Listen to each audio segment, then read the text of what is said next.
When I was 8 years old, I was at summer camp, where I learned how to do the perfect 80s side fringe. I danced the MC Hammer at the Friday discos and won the ping pong tournament twice.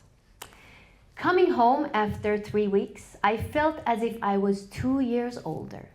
My parents looked as if they had aged 10 years. That summer, the people who once saved my life in a prison in Iran were secretly executed by the Iranian regime. Along with thousands of other political prisoners, their bodies were dumped in an unmarked mass grave called Kavaran.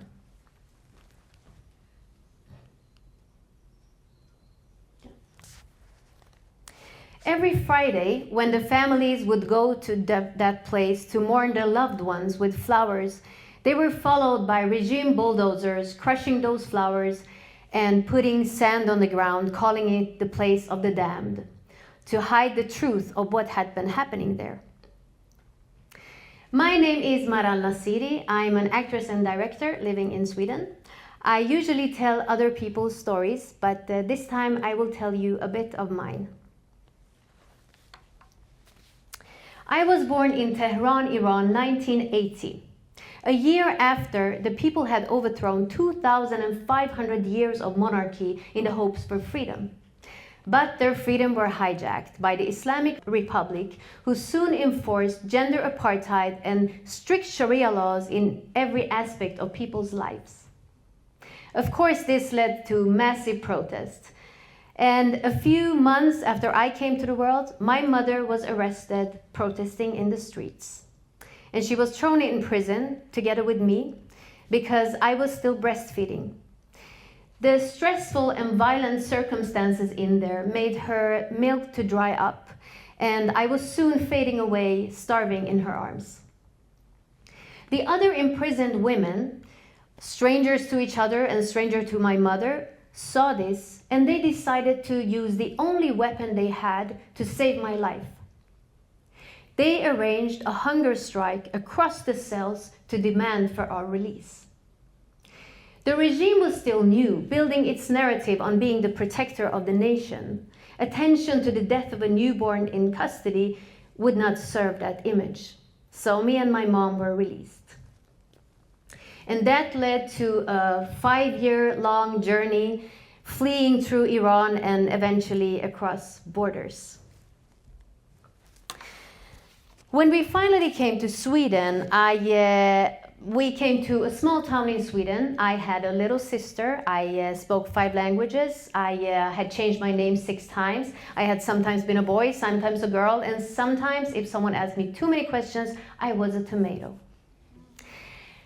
After a few incidents in school where I shared how my aunt, who now was in the same prison as we had been before, had sent me necklaces made of date beans, and how I once had been a boy named Mustafa so that we wouldn't be found, I sensed that the truth of my life experiences created a distance between me and my classmates. So in order to close this gap, I started to make up stories.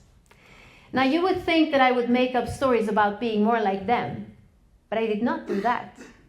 I created stories on how I once had lived in a castle in Iran, had pets in all the colors imaginable, and how I once, as a cute little baby, had put small stones from our beautiful garden into my mouth, which now had come out in my teeth, and that's why some of them were black. My classmates love these stories. Tell us more about Iran, they said.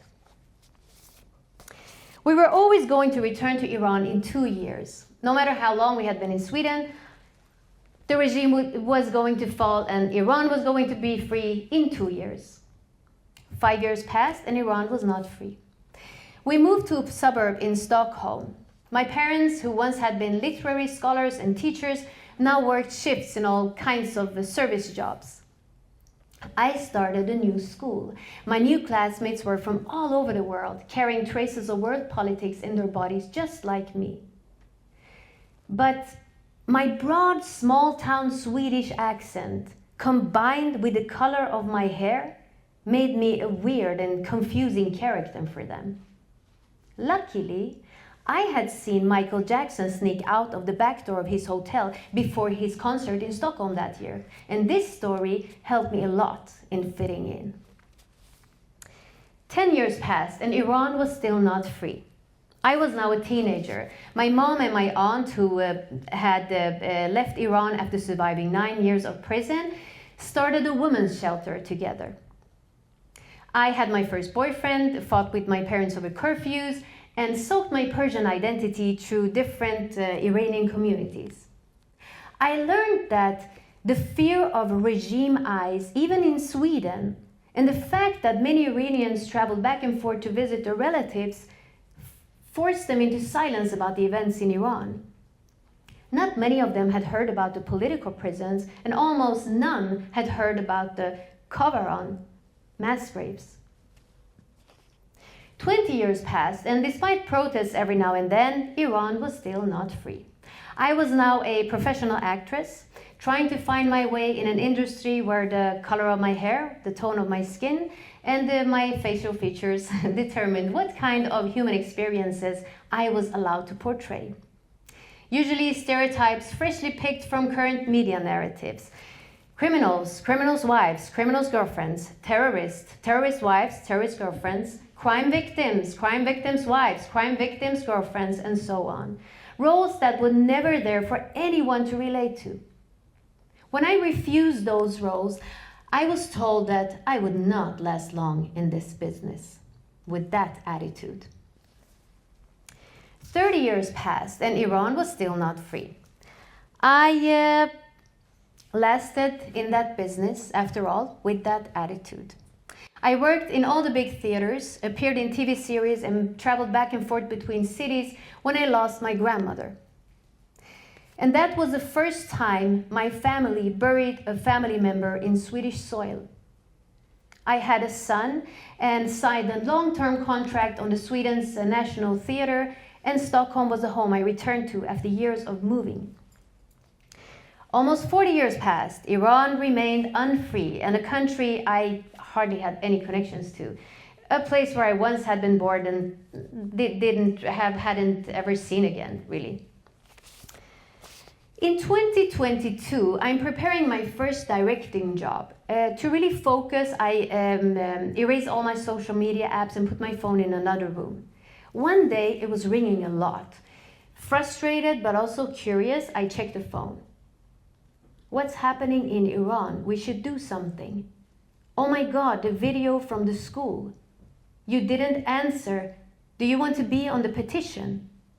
What was this about?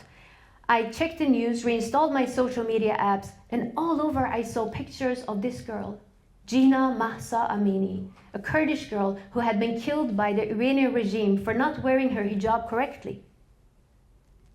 Videos and images kept loading of women and young girls across the country taking off their forced hijabs in protest in front of violent regime guards, chanting "Woman, Life, Freedom."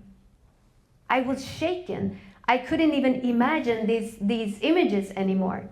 And as if I was driven by something beyond my conscious mind, I was soon part of organizing platforms for actions, rallies, petitions, artistic events, anything to bring attention to the events in Iran.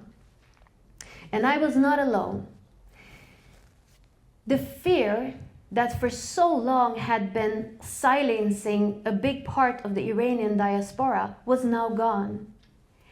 And people from all over Iran had united, chanting "Woman, Life, Freedom" in streets and squares all around the world. Hopes were high that this would be the last uprising before Iran was finally free. Solidarity with what was now described as the biggest feminist revolution in the world appeared everywhere, from red carpets to sports events, universities, political venues, fashion shows, etc. This time, nothing could stop the calls for freedom from Iran from coming out. While I was going through my day in Stockholm, I followed unbelievably brave protesters who fought against decades of terror, sometimes just through kissing, holding hands, dancing in the streets of Iran. Some days I woke up to the news of their executions or disappearances before I got my son to preschool. I cried at the bus before I went on stage, acting in stories I couldn't care less about at that time. In the intermissions, I grabbed my phone and joined in digital actions and continued to organize events.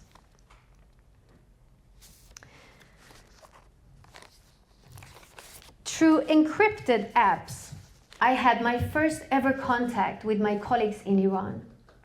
One of them said, "I never thought people from abroad would stand up for us this way." "Why wouldn't we?" I said. "Because you're free," she said. "You could just move on with your lives." This made me somehow sad, but it also encouraged me to continue. Eventually, something shifted.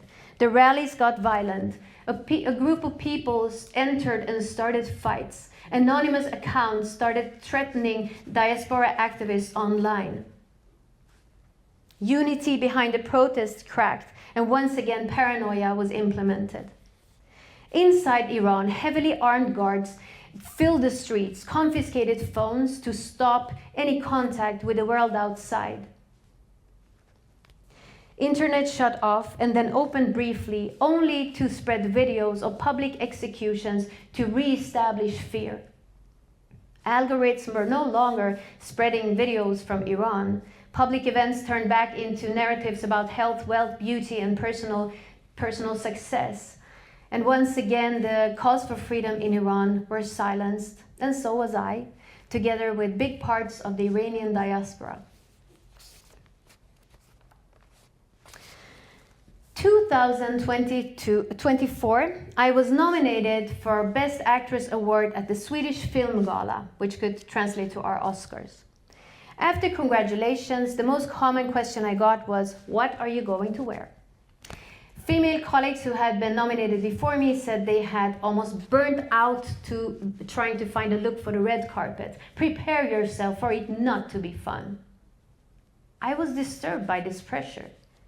Could I find my own way in this? Could I make it meaningful? On the day of the gala, my amazing friend Cassie carefully wrote 71 names on my body. Names of activists, artists, journalists that now were imprisoned in the same prison as I had been 44 years earlier. I wanted to find a way, through the attention I knew I was going to get, to break the silence around the events in Iran, and to remind the people that I had been in contact with inside the country that they were not forgotten. I asked Cassie what had made her so immediately want to help me with this. And after we had known each other for 10 years, she said for the first time that her mother had also been a political prisoner in Chile. That night, I won the most prestigious award an actress can receive in my country. And I got to dedicate it to the people who once stood up for me and were the reason that I was still alive. Within 40 minutes, the image of me with the 71 names on my body spread through the news sites. And my phone was exploding with messages from all around the world. It was clear that even though my action didn't release those prisoners, it was a victory against fear, silence, and powerlessness.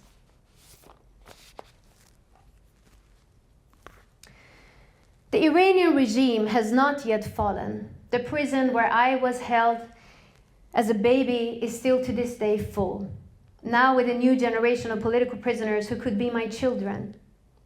But something has changed. I hear that there is a revolution going on in Iran. Women now know how powerful they are. And the fact that they united across age, social classes, and from across the country against one of the most brutal regimes in this world has shaken the Iranian society to its core. And all over the country, you can see women with their hair out in an act of resistance, determined to take back their freedom no matter the consequences.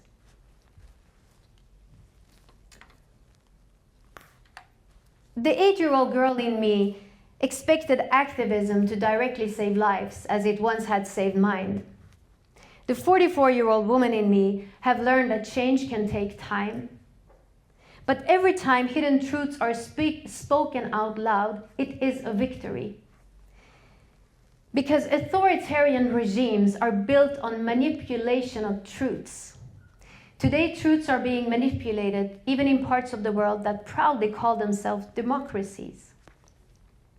If we want to protect rights that define these democracies, rights that generations before us has fought hard to win, we will have to let the inconvenient stories of what is really going on in this world to come to the surface. And that will for sure require an ounce of activism in each and every one of us. Thank you.